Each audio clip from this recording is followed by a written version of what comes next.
자, 이렇게 비가 많이 오게 되면 잠을 못 이루는 곳이 또 있습니다. 바로 지진 피해를 입은 포항입니다. 아직도 200명 넘는 주민들이 대피소에서 생활을 하고 있습니다. 그런데 일부 주민들은 아직 집을 제대로 고치지 못했는데 대피소에서 나와야 할 상황이어서 논란이 일고 있습니다. 포항을 연결해서 어떤 얘기인지 좀 들어보도록 하겠습니다. 윤두열 기자, 우선 지금 아파트에 있는 것 같은데 어딘지 그리고 상황이 어떤지 좀 설명을 해주시죠. 네, 이곳 포항시 흥해읍 한미장관 아파트는 지난 지진 때 피해를 입은 곳입니다. 아파트 벽면 곳곳에 금이가 있고 그물망을 쳐놓은 모습에서 피해 정도를 짐작할 수 있습니다. 여진이 발생할 때마다 아파트 벽면이 떨어져 나가면서 그 아래를 지나는 사람이 다치지 않도록 조치를 해놓은 겁니다. 또 비가 올 때를 대비해서 아파트 옥상에는 큰 가림막을 설치해 뒀는데요. 사실상 소용이 없습니다. 왜 그런 건지 아파트 집 안으로 들어와 보시면 알 수 있습니다.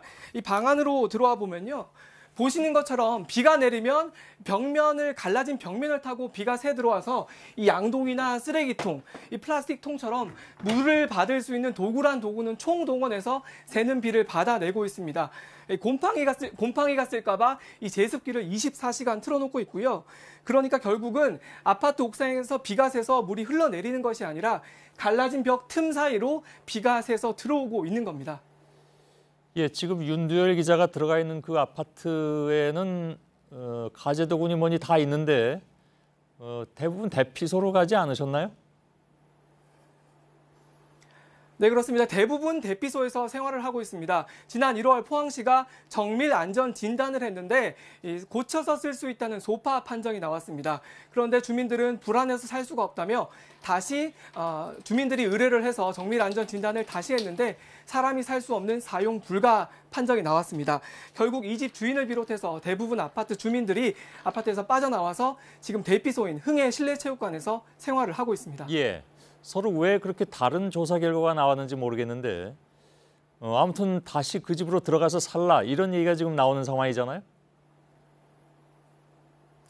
네, 소파와 사용 불가라는 전혀 다른 판정이 나오자 포항시가 행정안전부에 물어봤는데요. 행정안전부는 포항시에 손을 들어줬습니다. 이 아파트를 만들 당시인 1988년도에 안전기준을 적용해야 한다는 근거를 내세웠습니다. 예. 그러면 당장 대피소에서 주민들이 나와야 하는 상황입니까?